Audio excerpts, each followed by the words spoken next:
हम जिस सभ्यता को जी रहे हैं, जिस सभ्यता को पढ़ रहे हैं, मैं अपनी पहली कविता उस सभ्यता के नाम करता हूं, जिसे सपेरों के देश, जब 1893 में सपेरों का देश कहे जाने वाले भारत की सभ्यता और संस्कृति को जिसने अच्छे से परिभाषित किया था, नाम था स्वामी विवेकानंद। जब पाश्चात्य देश में अपनी संस्कृति और सभ्यता को लेकर सपेरों का देश कहने वाले जाने वाले भारत की रोशनी को जिसने सर्व संसार से में आनंदित किया, जो सारा संसार जिस रोशनी में लाया, उसने क्या कहा होगा उस 1893 में, जिससे भारतीय संस्कृति का परचम पूरे विश्व में लहराया। सुनिएगा मेरी कल्पनाओं में स्वामी विवेकानंद जी ने क्या कहा कि सब कुछ उससे लिखा गया, सारा कुछ वो सिखा गया, सुनने को सब आकुल थे, कुछ बोले सब व्याकुल थे। उसने जैसे मुंह खोला, थोड़ा ही जब कुछ बोला। मिल रही थी, चूंकि भगवाधारी बैठे थे और सपेरों का देश कहा जा रहा था, तो यूरोपीय लोगों ने कहा ये कौन आ गया गाली दे रहे थे कि उसने जैसे मुंह खोला, थोड़ा ही जब कुछ बोला। मिल रही थी पहले गालियां, जहां पे बजी तालियां खूब, वहां पे मंत्र मुग्ध सब हो गए, एक एक शब्द पे खो गए, आंखें सबकी खोल रहा था, धर्म स्वयं ही बोल रहा था। बोला भारत की ये जो धरती है रज रज सनातन से भरी हुई है, जीने का उन्मुक्त तरीका है, मानवता को इसने लिखा है।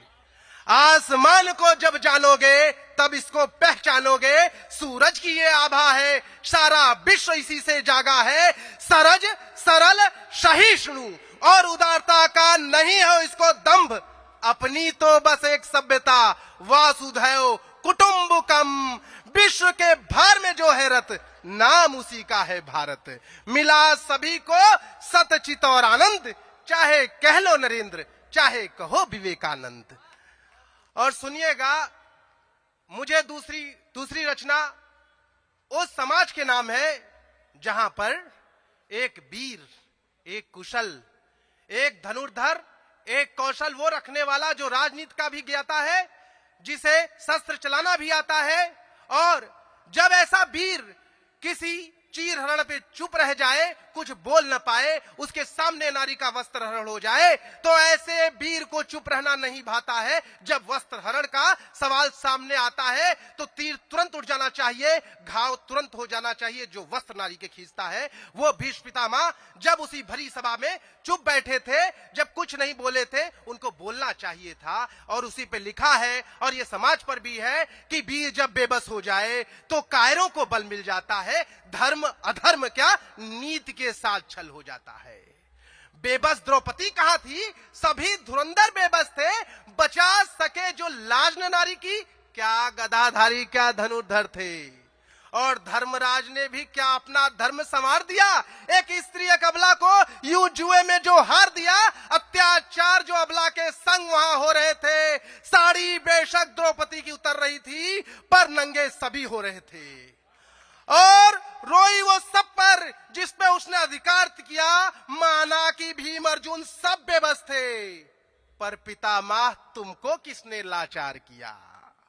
वचन तोड़कर जो लाज बचाते, तो तुम भी तो पूजे जाते। और कहो युधिष्ठिर तुमने यूं नारी का क्यों व्यापार किया, खेल खेल में तुमने यूं लाज को क्यों उतार दिया।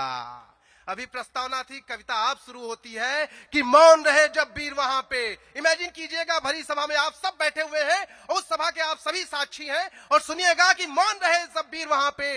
वीरता का तब हरण हुआ, ऐसे ही नहीं वो रण हुआ। भरी सभा में सब बैठे थे, कुछ अंधे कुछ आंखों वाले, बेबस नजर वो क्यों आए, वीरों को प्रेरणा देने वाले, अखिल विश्व को धराशायी एक बार से जो वो कर देते, सैया पर न रहना पड़ता, भीष्म वहां जो मौन न रहते।